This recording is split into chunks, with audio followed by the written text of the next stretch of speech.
तो स्टार्ट करते हैं अपना लेक्चर आइसोटॉप से। स्टार्ट यहीं से आपको करना होगा क्योंकि बहुत बेसिक आइडिया यहीं से मिलता है। और इसको सीखने के लिए यहां पे एक छोटी सी इंफॉर्मेशन आपको देता हूं कि कोई भी एलिमेंट जिसके बारे में हम बात करने वाले हैं उसके बारे में दो बातें जरूर पता होनी चाहिए भाई। एलिमेंट का एटॉमिक मास और एलिमेंट का एटॉमिक नंबर क्या है। तो आप सबको पता है कि एलिमेंट अगर ऐसे रिप्रेजेंट करते हैं तो नीचे एटॉमिक नंबर लिखा जाता है और ऊपर की साइड एटॉमिक मास लिखा जाता है।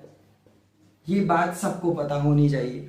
और atomic number normally, atomic number जो होता है वो नंबर ऑफ प्रोटॉन्स का ही एक नंबर होता है। नंबर ऑफ प्रोटॉन जिसको हम लोग Z से रिप्रेजेंट करते हैं। किससे रिप्रेजेंट करते हैं भाई? Z से नॉर्मली रिप्रेजेंट कर दिया जाता है।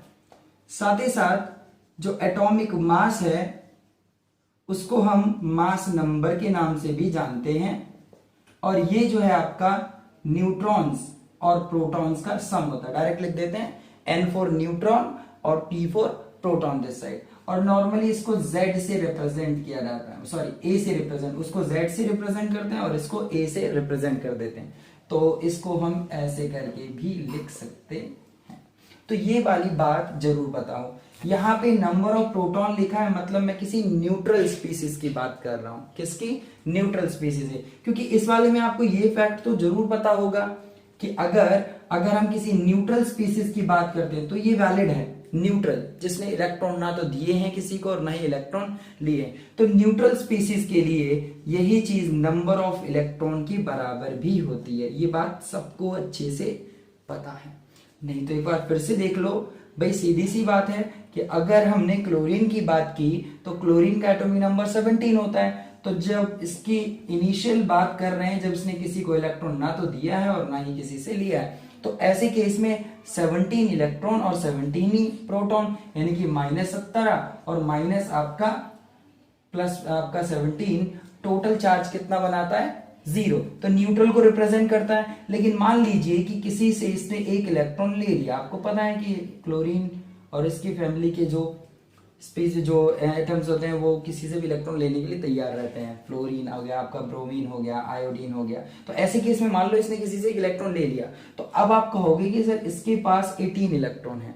तो ऐसे केस में आप ये भी कहोगे कि -18 जनरेट हो गया। और अब यहाँ पे टोटल चार्ज जो इसके ऊपर है वो -1 हम लोग दिखाते हैं।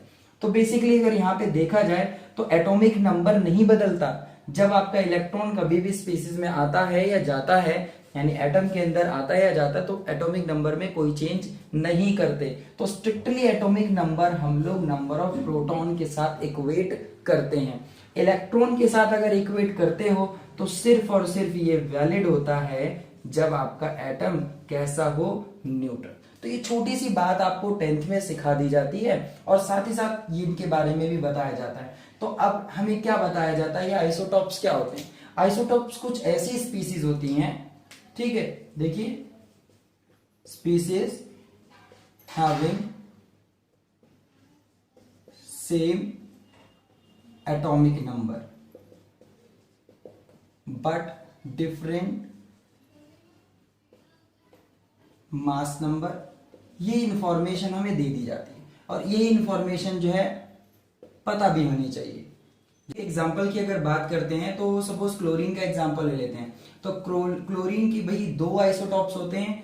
एक है आपका 35 और एक आपका होता है 37। ये देख सकते हैं क्लोरीन एलिमेंट है, 2 आइसोटॉपिक फॉर्म में एग्जिस्ट करता है। एक जिसका एटॉमिक मास आपका 37 है और दूसरा जिसका एटॉमिक मास आपका 35 है। तो देख सकते हैं आप। ऐसे ही आपका ऑक्सीजन की बात करें तो इसके भी 2 आइसोटॉप्स नहीं, इसके 3 आइसोटॉप्स एक्चुअली होते हैं। हर एक एलिमेंट की जरूरी नहीं है कि 2 ही हो, 3 भी हो सकते हैं, 4 भी हो सकते हैं। तो एग्जिस्टेंस पे डिपेंड करता है। तो एटॉमिक नंबर तो सबका सेम होता है। ये 16 और ये आपका 17 और ये आपका 18। तो हम लोग मास नंबर के अकॉर्डिंग ध्यान रखते हैं आइसोटॉप्स का। तो ये आपके ऑक्सीजन के हैं। इसी तरीके से आपने हाइड्रोजन के सीखे होंगे। जैसे मैं ये वाला हिस्सा हटा देता हूं और हाइड्रोजन के आइसोटॉप्स या कार्बन के आइसोटॉप्स, इनके बारे में और लिखता हूं। हाइड्रोजन के 3 आइसोटॉप्स दिए जाते हैं एग्जाम्पल के तौर पे, 1, 2 और आपका ये 3। मास नंबर इनका अलग अलग होता है लेकिन एटॉमिक नंबर सबका सेम। कार्बन के लिए अगर देखें आप तो कार्बन सबका एटॉमिक नंबर 6 और 12, 13 और 14। इस तरीके से आप एग्जाम्पल ध्यान रख सकते हैं मोस्ट कॉमनली। अब बात यह आती है कि और कौन कौन सी चीजें हैं जो सिमिलर हैं या फिर जिन इनमें डिफरेंसेस होते हैं, तो एग्जाम्पल अच्छे से नोट कर लें और फिर बात करते हैं कि कौन कौन से। हालांकि इसमें एक और चीज है, हाइड्रोजन के आइसोटॉप्स का नाम भी दिया गया है, नाम भी बताया जाता है। इसे प्रोटियम बोलते हैं, इसे ड्यूटेरियम बोलते हैं, और ये जो आपका है इसे ट्रिटियम कहा जाता है। ये बाकियों के नाम नहीं है तो आप कॉमनली इनके नाम याद रखें। और एक और चीज इसी में बताते हैं भाई, इसको डी से, इसको टी से और इसको एच से ही रिप्रेजेंट किया जाता है। जब हाइड्रोजन चैप्टर पढ़ोगे या हाइड्रोजन की डिटेल पढ़ोगे तो इनके बारे में जो है काम आ जाएगा, तो इनके बारे में आपको चीजें पढ़ने को मिलेंगी। अब बात करते हैं क्या कुछ और भी इनमें सिमिलरिटीज हैं या कुछ डिफरेंसेस हैं, तो जरा देखें आइसोटॉप्स में और क्या क्या बातें हम बता सकते हैं और कौन कौन सी चीजें हम इसके बारे में क्लियर कर सकते हैं। जैसे अगर मैं यहाँ पे सिमिलरिटीज की बात करूं, सिमिलरिटीज कि सभी आइसोटॉप्स अगर ये हैं, ये आपस में आइसोटॉप हैं, अगर ये आपस में जो है ना एक ही एलिमेंट के आइसोटॉप्स हैं, तो इनमें और कौन कौन सी बातें सेम हो सकती हैं और कौन कौन सी अलग हो सकती हैं। तो सिमिलरिटीज में देखें तो अभी अभी हमने देखा, और इस साइड हम इनके डिफरेंसेस की बात कर लेते हैं कि क्या क्या अलग अलग बातें हो सकती हैं, डिफरेंसेस। सिमिलरिटी में देखा, सबसे पहली सिमिलरिटी जो डेफिनेशन में पढ़ी, एटॉमिक नंबर, ये सेम होता है। साथ ही साथ ये भी लिख सकते हैं हम, प्रोटॉन्स की संख्या सेम होती है। किसकी संख्या सेम होती है?